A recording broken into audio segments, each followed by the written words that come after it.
It's rough out there. Rick, read.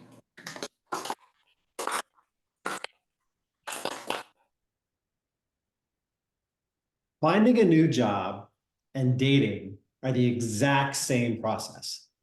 The same horrific, soul-crushing process. If you have a decent job or a suitable partner but are thinking of moving on from either, think twice. It's rough out there. Speaking of this, someone has been looking for both the past few years. I'm going to give you a taste of just how much your mental and emotional health is going to suffer. The good news is I have two pieces of advice on how to make it ever so slightly less painful. Now, you might wonder about my expertise in this subject. I've worked for 14 companies over the course of my career. The average lifespan is about 3 years. I've been married once with a few significant relationships outside of that, with an average lifespan of just over 4 years. So by the way, this talk isn't about my inability to keep either. Let's not focus on that. I'm not claiming to be an expert on how to keep a job or a relationship. I'm claiming to be knowledgeable about how to find and secure the next one.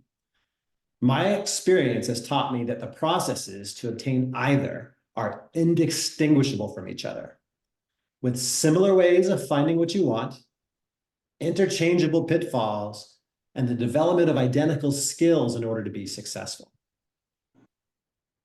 In today's world, to find a job or a relationship, you go to the apps and websites. Which one to choose?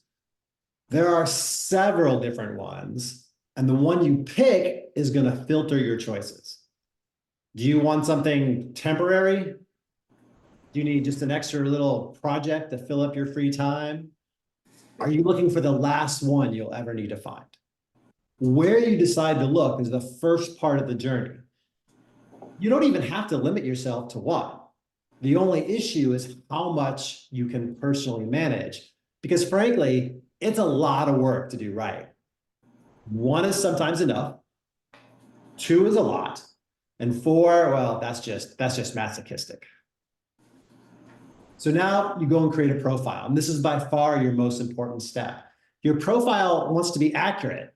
It wants to be an accurate picture of you. Well, accurate-ish. I mean, after all, you're trying to get strangers to notice you.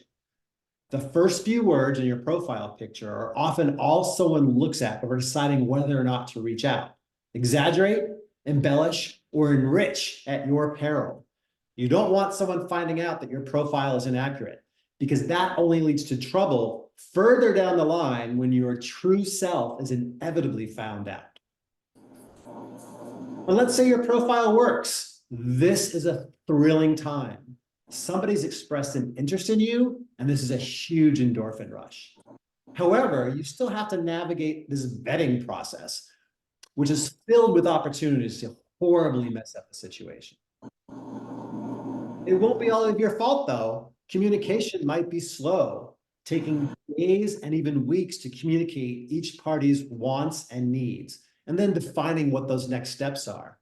You might have inconsistent frequency, flurries of messages over a single day, and then nothing. Left without answers or even responses to any of your messages.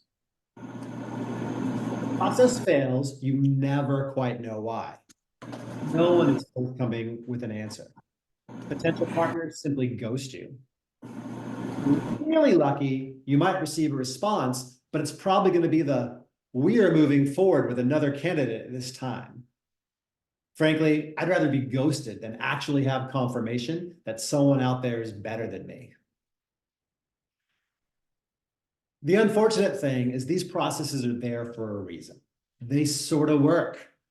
They are not capricious and without rationale. Remember that you're dealing with humans on the other end with their own needs, wants, and desires. In this landscape, you need to develop two main skills that will help you successfully handle it with your mental and emotional health relatively intact. The first thing is you learn how to develop your own red flag discovery questions. We all have this lifetime of lessons that we draw from that enable us to make snap decisions about whether or not something is right for us. Are you looking for a partner who has a thirst for travel? Just ask, how many stamps are in your passport? Are you looking for a job that is going to support your lunchtime workout routine? Just ask, hey, is there a shower in the office? Simple questions with answers that matter to you will tell you if it's going to work out, or even if you have a chance to continue the conversation. The second thing is you have to learn to be prepared for rejection in all of its forms. You don't necessarily expect it, but you have to be prepared. You will feel like you went 10 rounds with a boxer whose goal was to give you as much damage as possible without knocking you out and giving you just a dash of hope that you could beat them so you don't quit. If you're prepared for this, it's still going to hurt, but you're going to be able to get up off the mat faster for the next fight.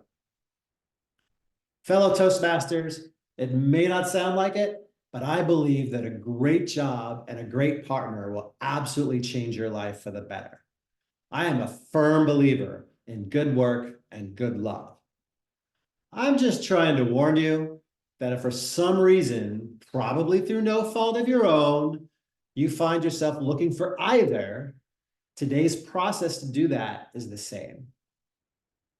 The good news is that a strong profile, an eye for red flags, and the ability to healthily process rejection will get you what you want and where you want to be.